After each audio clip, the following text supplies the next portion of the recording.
I am 28 years old, and something happened last week that has completely shaken my understanding of family. I have been sharing a home with Uncle Eric, Aunt Rachel, my cousin Nolan and his wife Carries for several years now. Nolan feels more like a sibling than a cousin since we practically grew up together. When my parents passed away during my college years, Uncle Eric welcomed me into his household during one of the darkest periods of my life. I believed we had formed a genuine family unit. I believed we looked out for each other. A week ago, I received the job confirmation I had been pursuing for months. An excellent position at a technology firm offering $92K annually with comprehensive benefits. I had endured weeks of interviews and evaluations, so receiving that acceptance email filled me with incredible joy. Uncle Eric wanted to host an elaborate dinner to mark the occasion. Even Nolan, who typically works late every evening, made it home early. We enjoyed this wonderful feast. Everyone was celebrating and laughing, and I felt like my life was finally falling into place after years of hardship. Then Carries, who had remained relatively silent throughout dinner, set down her utensils and announced she also had news to share. Looking back, I can see she had been watching me strangely during the meal as if she was evaluating something. I am expecting a baby. The room burst into celebration. Nolan literally leaped from his seat, his face glowing with happiness. Uncle Eric began weeping tears of joy. Aunt Rachel immediately started discussing baby shower plans. It was genuinely beautiful. Nolan and Carries had been attempting to conceive for some time, and I felt truly happy for them.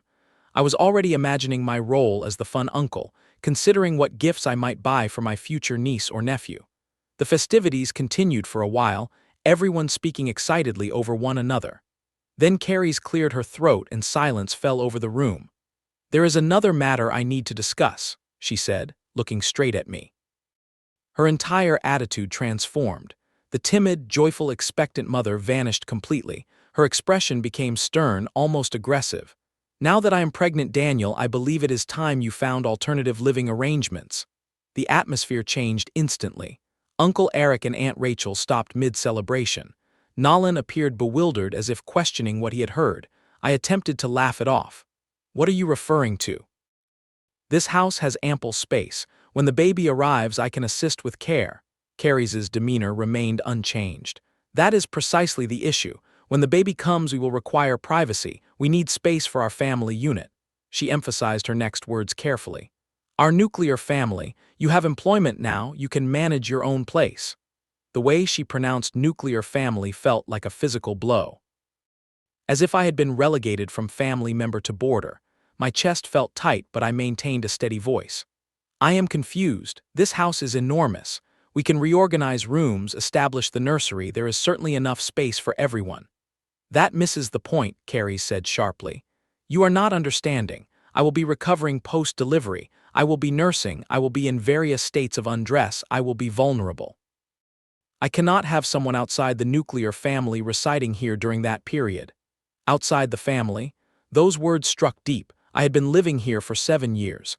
I had participated in holidays, birthdays, late evening conversations with everyone present. "Carries," I said carefully, "I am not an outsider. I am family. We can find solutions that work." Carries was not finished. "When I deliver this baby, I will be healing and unable to move freely or dress appropriately. It simply is not suitable to have a non-family member in the residence." Non-family member. After 7 years of cohabitation, of shared meals and celebrations and midnight talks, I was a non-family member. Then her expression softened in that calculated manner that manipulative individuals employ.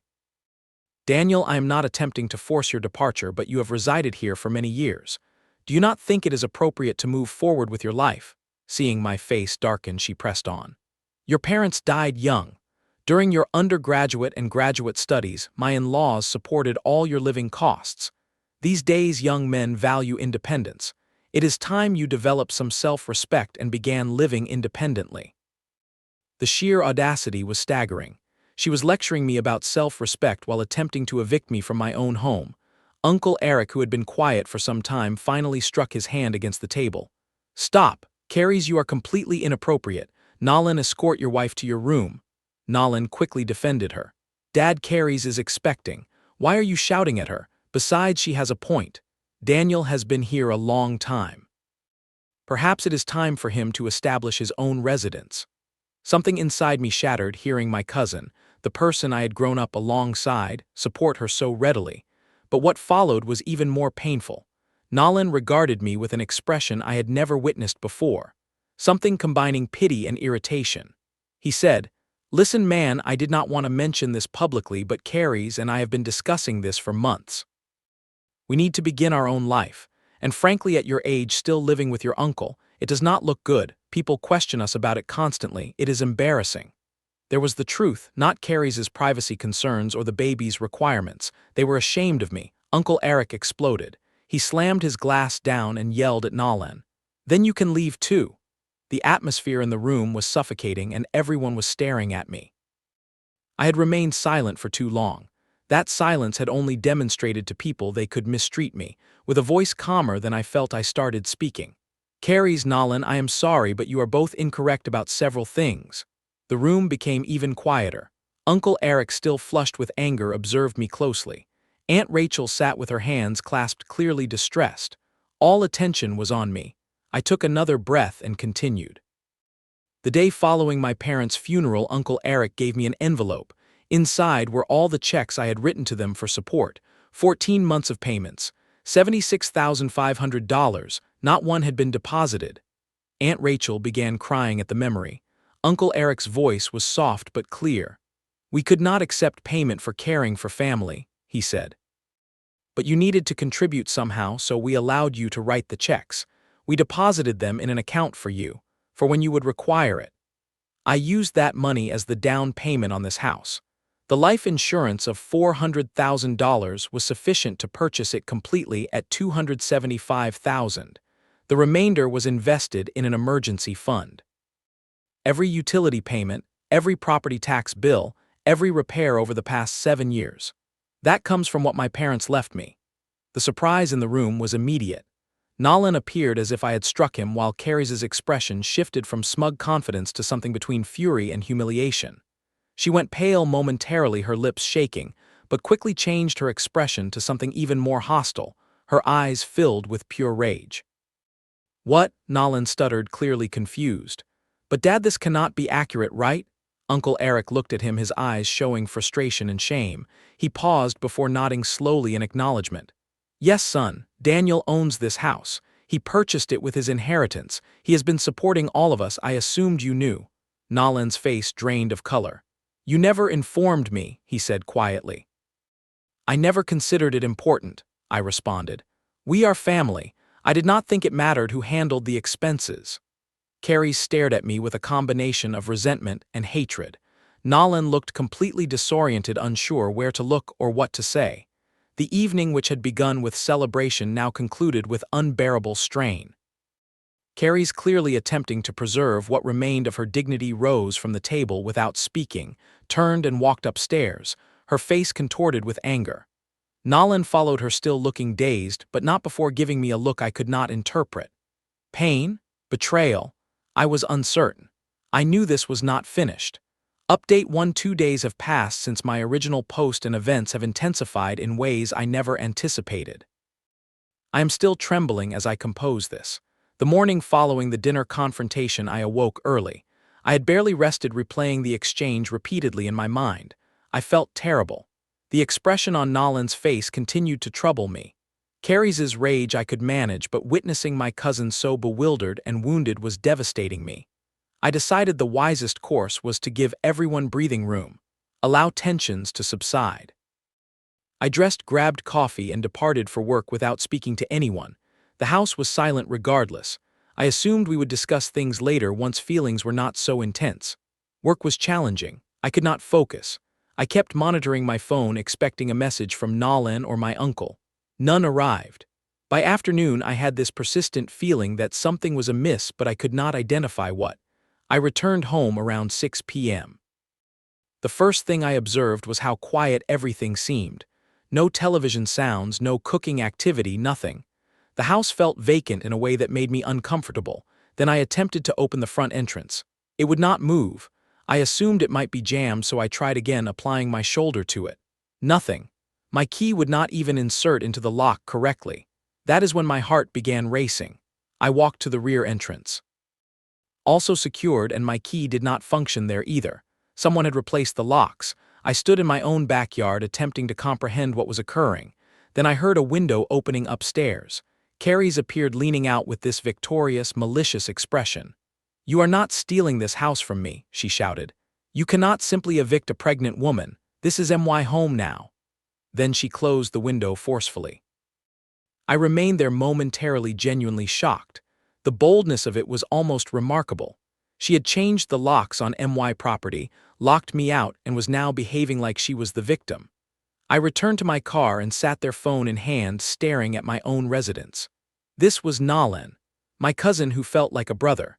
We had grown up together, shared celebrations, inside jokes, summers at the lake, everything. We had been more like siblings than cousins, and Carrie's was expecting their child, my future niece or nephew. Could I actually contact the police about them?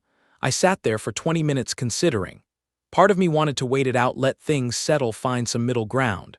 But another part of me, the part that was exhausted from being mistreated, kept questioning. What middle ground? Carrie's had made it absolutely clear she wanted me gone. She had committed an actual crime to achieve that. She had changed the locks on property that was not hers, locked out the legal owner, and was now illegally occupying my house. They had already made their decision. They had chosen to view me as an outsider who could be discarded. Now I had to decide whether to protect myself or continue enabling their behavior. I looked up at my house where Carrie's was probably celebrating her victory, probably planning her next strategy. And I understood something. Being kind does not mean allowing people to mistreat you. Being family does not mean surrendering your rights. Sometimes love means establishing boundaries even when it causes pain. I contacted the police. The dispatcher was professional and composed. "Do you have evidence of ownership?" she asked. "Yes," I said. "The house is registered in my name. I have the deed, I have all the documentation." "Officers will arrive in approximately 30 minutes, she informed me. I spent those 30 minutes sitting in my car observing my own house like some kind of surveillance operative. Lights were illuminated inside. Figures moved past windows. Carrie's was in there, probably thinking she had succeeded. Probably already planning which room would be the nursery, imagining her perfect small family in my house without the inconvenient cousin present. When the police vehicle arrived, I felt this strange combination of relief and anxiety. 2 officers emerged, both experienced men who appeared to have encountered everything multiple times. "Good evening, sir," one of them said. "You called regarding a lockout situation." I explained everything as clearly as possible. The family dinner 2 days prior. Carrie's demand that I relocate. My revelation about house ownership. Coming home to discover the locks changed, and Carrie's screaming at me from the window that she was not departing. I showed them the deed on my phone, then the physical document I kept in my car for precisely this type of emergency. My attorney had advised me after the dinner confrontation to carry it with me just in case. At the time I thought she was being overly cautious. Now I was thankful. The officers looked at each other, then at the house, then back at me. One of them actually shook his head slightly as if he could not believe what people do to each other. "Let us speak with her," one said. They approached the front door and knocked. Firm official knocks that resonated through the quiet neighborhood. I stayed by my car, heart pounding. Carrie's opened the door and I could observe her expression change when she saw the uniforms. Surprise, then anger, then this calculated shift to victim status. One hand moved protectively to her stomach in that universal gesture of threatened motherhood. "What is happening?" she asked, her voice suddenly small and vulnerable. "Ma'am," one officer said, "we need to discuss this property with you." Carrie's immediately began her narrative. "I am pregnant, my husband and I live here with his family, and now he is attempting to throw us out with nowhere to go. I changed the locks for my own protection because he was being threatening after I informed him about the baby." The officer raised his hand. "Ma'am, we have reviewed the ownership documents. This house belongs to him," he gestured to me. "You changed the locks without the owner's authorization. That is illegal." Carrie's face went through multiple emotions simultaneously. Her carefully constructed victim facade began cracking. "This is absurd," she said, her voice rising. "I am pregnant. I have a baby coming. You cannot just evict a pregnant woman. My husband's family has lived here for years. We all live here together." The officer shook his head, and his voice had that patient but firm quality police develop after years of dealing with people who think rules do not apply to them. "Your husband does not own this property.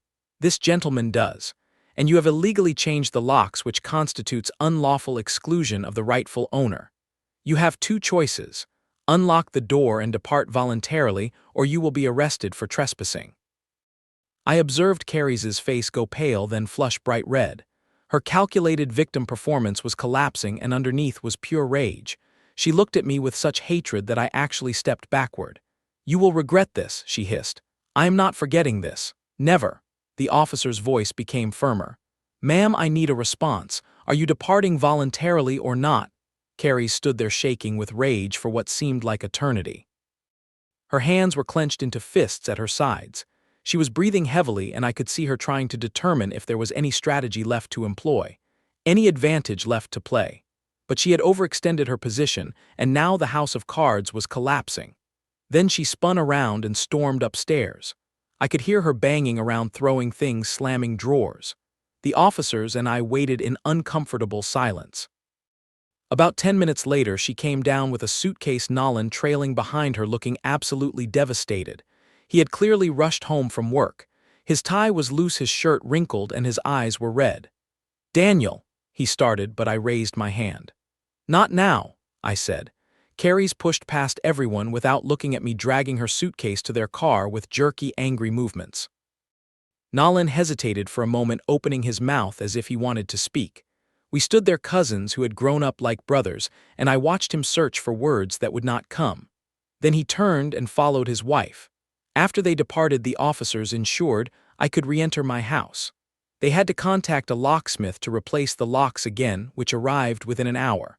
One of the officers remained until it was completed. Before he left, he said something that stayed with me. "Been doing this job for 23 years. Family disputes are always the most difficult, but I will tell you what I tell everyone. Sometimes the people who are supposed to love you most are the ones who will hurt you worst. You did the right thing protecting what belongs to you." Uncle Eric and Aunt Rachel had apparently been at a friend's residence during all of this. When they returned around 10 p.m. and I explained what had occurred, Uncle Eric looked like he had aged 10 years. Aunt Rachel started weeping. "I am so sorry," Uncle Eric said. "I never thought it would escalate to this. We should have spoken up earlier, should have supported you more clearly at that dinner. Should have informed Nolan years ago about the house, about the checks, about everything." But the truth is they had supported me. Uncle Eric had yelled at Carrie, had told her she was out of line, had offered to remove both her and Nolan. The problem was not them. The problem was Carrie's sense of entitlement and Nolan's blind support of it. That night, I lay in bed in my own house with new locks on the doors, and I could not stop replaying everything. The look on Carrie's face when the police explained she was trespassing. Nolan's devastated expression. The sound of her screaming that I would regret this. But here is what I kept returning to: I do not regret it. I feel sad, I feel guilty about Nolan, but I do not regret standing up for myself. For years, I had been quietly supporting everyone, never seeking recognition, never demanding anything in return. I had allowed them to make assumptions that became expectations that became demands. And the moment I asserted my actual rights, I was treated like the villain. You know what the worst aspect is? I would have helped them. If Carrie's had approached me and said, "Daniel, I am pregnant and anxious about having a baby in a crowded house. Can we discuss options?" I would have helped them locate an apartment. I would have offered to assist with the deposit. I probably would have helped with rent for the first few months. But she did not ask. She demanded. She attempted to force me out through manipulation, and when that failed, through illegal action. And Nolan supported her throughout all of it. Update 2: a week has passed since my last update, and I kept delaying this, hoping circumstances would improve. They have not. Nolan called 3 days ago. When I saw his name, I felt a moment of hope. Perhaps my cousin would finally remember our relationship. Instead, his voice was icy. "We need to discuss what you did." He blamed me for threatening Carrie's, for humiliating her, for calling the police on a pregnant woman. I told him the facts. She changed the locks on my house. He dismissed it as just paperwork and said Dad always referred to it as the family house. When I reminded him I purchased it with my deceased parents' insurance money, he snapped that I was evicting his wife because of money. Then he struck me where it hurt most. Your parents would be ashamed of you. I attempted to remain calm, but the conversation only deteriorated. He said I should simply rent an apartment since I am single and they need the space. When I resisted, he shouted that real family sacrifices without keeping track, that by even mentioning what I had paid, I proved I never considered them as family at all. I told him the only track I had kept was every time my generosity was mistaken for weakness, every time I disappeared to maintain peace. He disconnected the call. Uncle Eric keeps encouraging compromise, but I cannot see one. Carries wants me gone and Nolan views me as the villain. Later, Aunt Rachel informed me Carries had been complaining about me living there long before the pregnancy. The baby was just her justification. That night, my aunt prepared my mother's lasagna recipe, and the three of us dined together. Nolan's chair remained empty. Aunt Rachel said my mother would be proud I stood up for myself, that boundaries are not betrayals. Uncle Eric agreed, tears in his eyes. For the first time, I believed it. I finally understood what they had recognized all along: giving everything does not make you generous. Sometimes it just makes you a doormat. Work begins next week. At least their things are logical. Clear expectations, professional boundaries, rational consequences. At home, Uncle Eric and Aunt Rachel move cautiously. They are supportive, but I see the tension. Nolan is their son. Carries is carrying their grandchild. 2 weeks ago we were all celebrating. Now the chairs are vacant. Some say I should feel guilty that family means more than property. Others say Carries revealed her true nature. I feel both. I am sad it reached this point. I am angry I was placed in this position. But I know I acted correctly. You cannot allow people to mistreat you simply because you share DNA. Boundaries matter. Self-respect matters. I just wish it did not cause this much pain to enforce them. Final update: 2 months have elapsed since my last update. Much has occurred, and I think I am finally prepared to close this chapter and share how everything concluded. Carries delivered a baby 3 weeks ago, a girl named Sophie. Uncle Eric and Aunt Rachel visited the hospital, returned with photographs, and I could see the mixture of joy and sadness in their eyes. Nolan is their son, but she is also their granddaughter. I looked at the pictures, tiny, perfect, with Nolan's nose and Carries' dark hair, and felt this heavy combination of pride, grief, and loss. I should be the uncle in her life, but instead I am the family exile. Nolan only texted me 3 words after the birth. Her name is Sophie. No photograph, no invitation. I replied, "Congratulations," but he never responded. Uncle Eric has attempted to repair things, but Nolan and Carries refuse unless I apologize and surrender the house. My attorney advised me to disengage, and I have. The most difficult part is not the conflict itself, it is the grief. I lost the cousin I thought I had and the family unity I believed in. But I have learned that real family respects boundaries. Uncle Eric and Aunt Rachel have shown me that blood does not define loyalty. Meanwhile, life is progressing. Work is going well, I might receive a promotion soon, and I am building friendships, rock climbing, D&D nights, learning to cook. Therapy is helping as well. Dr. Patterson reminded me that it is acceptable to grieve Nolan while knowing I acted correctly. Uncle Eric and Aunt Rachel live with me now. They insist on paying their portion, and I value that clarity. We share quiet dinners, exchange old family stories, and I even discovered a letter from my mother written before the accident, telling me not to confuse generosity with erasing myself. Reading it felt like she reached across time to reassure me. Nolan and Carries are struggling financially, but it is not my responsibility anymore. Maybe one day Nolan will see the truth, maybe not. Either way, I have chosen myself, my dignity, my boundaries, my peace. Real family does not ask you to set yourself on fire to keep them warm. I am closing this chapter and moving forward with my life.